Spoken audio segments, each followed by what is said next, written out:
Hi ಎಲ್ಲರಿಗೂ ನಮಸ್ತೆ. ನನ್ನ ಚಾನಲಿಗೆ ಸ್ವಾಗತ. ಇವತ್ತಿನ ವಿಡಿಯೋ ಒಳಗನ ಹಳ್ಳಿ ಮನೆ ಹೋಟೆಲ್ ಒಳಗಿರೋಂಥ ಊಟ ಟ್ರೈ ಮಾಡಿ ನಿಮಗೆ ಹೆಂಗಿತ್ತು ಅಂತೇಳಿ ಹೇಳ್ತೀನಿ. ಭಾಳ ಮಂದಿ ನನಗೆ ಹೇಳಿರು ಇಲ್ಲಿ ಊಟ ಭಾರಿ ಸಿಗ್ತದ ಅಂತೇಳಿ. ಅದಕ್ಕೆ ನಾ ಈ ಸಲ ಬೆಂಗಳೂರಿಗೆ ಹೋದಾಗ ಮಲ್ಲೇಶ್ವರಂ ಒಳಗಿರೋಂಥ ಹಳ್ಳಿ ಮನೆ ಹೋಟೆಲ್ ಒಳಗೆ ಊಟ ಮಾಡಿದ್ರೆ ಆಯಿತು ಅಂತೇಳಿ ಬಂದಿದ್ದ. ಆ್ಯಂಬಿಯನ್ಸ್ ಅಂತೂ ಯಾವ ರೀತಿ ಅನ್ನಿಸ್ತಾ ಅಂತ ಹೇಳಿದ್ರೆ ಹೋಟೆಲಿಗೆ ಬಂದು ಫೀಲಿಂಗೇ ಆಗಲ್ಲ. ಯಾವುದಾದ್ರೂ ಮನೆ ಒಳಗೆ ಕುಂತು ಯಾವುದಾದ್ರು ಹಳ್ಳಿ ಮನೆ ಒಳಗೆ ಕುಂತು ಊಟ ಮಾಡ್ಲತ್ತೀನಿ ಅಂತೇಳಿ ಫೀಲಿಂಗ್ ಆಗ್ತದೆ. ಅದೇ ರೀತಿ ಇಲ್ಲಿಂದು ಆ್ಯಂಬಿಯನ್ಸ್ ಅದ.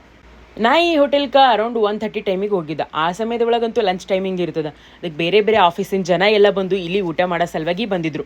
ಭಾಳಷ್ಟು ರಶ್ ಇತ್ತು. ಒಂದು 10 ನಿಮಿಷ ವೇಟ್ ಮಾಡಿದ್ಮೇಲೆ ನಮ್ಗೆ ಕುಂದಿರ್ಲಿಕ್ಕೆ ಸೀಟ್ ಸಿಕ್ತು. ಅಲ್ಲಿ ಹೋಗಿ ನಾ ಆರ್ಡ್ರ್ ಮಾಡಿದ್ದೇನಪ್ಪ ಅಂತ ಹೇಳಿದ್ರೆ ಮಸಾಲೆ ದೋಸೆ ಟೇಸ್ಟ್ ಅಂತೂ ಎವರೇಜ್ ಇತ್ತು. ಅಷ್ಟೊಂದೇನು ಹೇಳ್ಕೊಂಬಪ್ಲೇನಿರಲಿಲ್ಲ, ನಾರ್ಮಲ್ ಟೇಸ್ಟ್ ಇತ್ತು.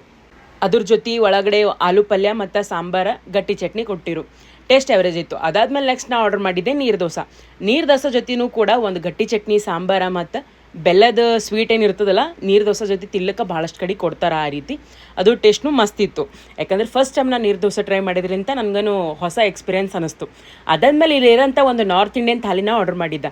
ನಾರ್ತ್ ಇಂಡಿಯನ್ ಥಾಲಿ ಒಳಗೆ ಒಂದು ಸ್ವೀಟ್ ಇತ್ತು, ಮತ್ತು ಒಂದು ಸೂಪ್ ಇತ್ತು, ದಾಲ್ ಇತ್ತು, ಮತ್ತು ಪನ್ನೀರ್ ಬಟರ್ ಮಸಾಲ ಇತ್ತು, ಮತ್ತು ಹಾಗೆ ಒಂದು ರೈಸ್ ಇತ್ತು, ಕರ್ಡ್ ರೈಸ್ ಕೂಡ ಇತ್ತು. ಟೇಸ್ಟ್ ಬಗ್ಗೆ ಹೇಳಬೇಕು ಅಂತ ಹೇಳಿದ್ರೆ ಎಲ್ಲನೂ ನನಗೆ ಪೂರ ಸ್ವೀಟೇ ಅನ್ನಿಸ್ತು. ಯಾಕಂದರೆ ನಾರ್ತ್ ಇಂಡಿಯನ್ ಒಳಗೆ ಅಷ್ಟೊಂದೇನು ಸ್ವೀಟ್ ಇರಲ್ಲ, ನಾರ್ಮಲ್ ಆಗಿ ಇರ್ತದೆ. ಬಟ್ ಪ್ರತಿಯೊಂದು ಗ್ರೇವಿಗಳು ಕೂಡ ಇಲ್ಲಿ ಪೂರ ಸ್ವೀಟ್ ಇತ್ತು. ರೈಸ್ ಒಳಗೂ ಕೂಡ ಸ್ವೀಟ್ ಹಾಕಿದ್ರು. ಅದರೊಳಗೆ ಸಿನೆಮನ್ ಟೇಸ್ಟ್ ಭಾಳಷ್ಟು ಉಂಟಿತ್ತು.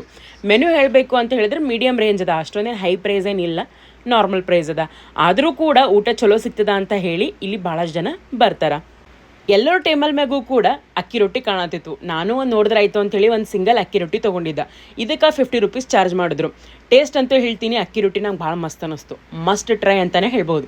ಟೇಸ್ಟ್ ಹೆಂಗಿತ್ತಪ್ಪ ಅಂತ ಹೇಳಿದ್ರೆ ಒಂದು ಹೊಸ ಫೀಲಿಂಗ್ ಮತ್ತು ಟೇಸ್ಟಿ ಆದಂಥ ಅಕ್ಕಿ ರೊಟ್ಟಿನ ಇದಕ್ಕಿಂತ ಮೊದಲು ಅಕ್ಕಿ ರೊಟ್ಟಿ ತಿಂದೀನಿ, ಬಟ್ ಈ ರೀತಿ ಟೇಸ್ಟ್ ಇರಲಿಲ್ಲ.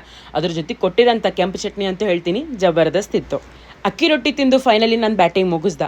ನೀವೇನಾದರೂ ಬೆಂಗಳೂರು ಒಳಗೆ ಇರ್ತೀರಿ ಅಂತ ಹೇಳಿದ್ರೆ ನಿಮಗೆ ಎಲ್ಲಿನ ದೋಸೆ ಇಷ್ಟ ಆಗ್ತದೆ ಅಂತ ಹೇಳಿ ನಂಗೆ ಕಮೆಂಟ್ ಮುಖಾಂತರ ತಿಳಿಸ್ರಿ. ಇವತ್ತಿನ ನಾನು ವಿಡಿಯೋ ನಿಮಗೆ ಏನಾದರೂ ಇಷ್ಟ ಆಗಿತ್ತು ಅಂತ ಹೇಳಿದ್ರೆ ನನ್ನ ಚಾನಲಿಗೆ ಸಬ್ಸ್ಕ್ರೈಬ್ ಮಾಡಿರಿ. Thank you for watching.